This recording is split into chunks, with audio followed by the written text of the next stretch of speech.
সিলেট অনেকগুলা সমস্যায় জর্জরিত। আর কারেন্ট সমস্যাটা সবচেয়ে বড় হচ্ছে ঢাকার সাথে আমাদের যোগাযোগ। আমাদের যে মহাসড়ক রয়েছে সেই মহাসড়ক এখন একটা ঝুঁকিপূর্ণ মহাসড়কে পরিণত হয়েছে। এই ব্যাপারে সিলেট পার্টি আওয়াজ তুলেছেন। আমাদের একটা প্রতিনিধি দল যোগাযোগ মন্ত্রণালয়ের সাথে দেখা করেছে, কথা বলেছে। আমাদের আওয়াজ ইনশাল্লাহ আরো উচ্চকিত হবে।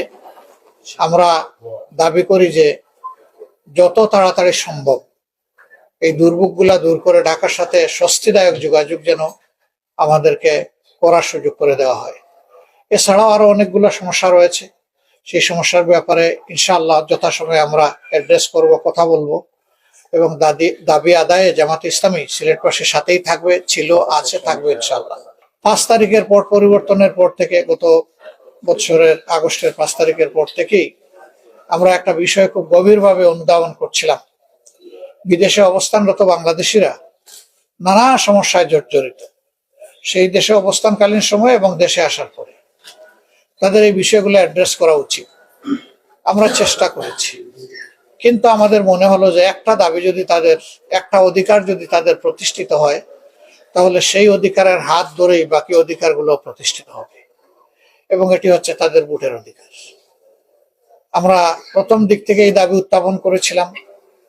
প্রধান উপদেষ্টা বরাবর আমরা কথা বলেছি, নির্বাচন কমিশনের সাক্ষাৎ করে আমরা কথা বলেছি, আমরা আওয়াজ তুলেছি আমাদের মিটিং সমাবেশ সবগুলাতে, লেখালেখনিতে, বক্তব্যে, এবং আলহামদুলিল্লাহ শেষ পর্যন্ত সরকার একমত হয়ে নির্বাচন কমিশন পদক্ষেপ নিয়েছে। কিন্তু সেই পদক্ষেপটা কাঙ্ক্ষিত মানের নয়।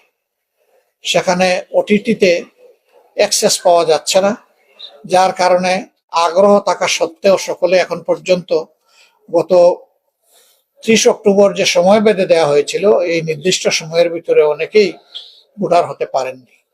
আমরা সরকারের কাছে দাবি জানিয়েছি কমপক্ষে আরো 15 দিন এই প্রক্রিয়া উন্মুক্ত রাখার জন্য, আর যে সমস্ত জটিলতা আছে সেগুলো দূর করে যাতে স্বস্তির সাথে প্রবাসীরা ভোটার হতে পারেন সেই জায়গাটা উন্মুক্ত করে দেওয়ার জন্য।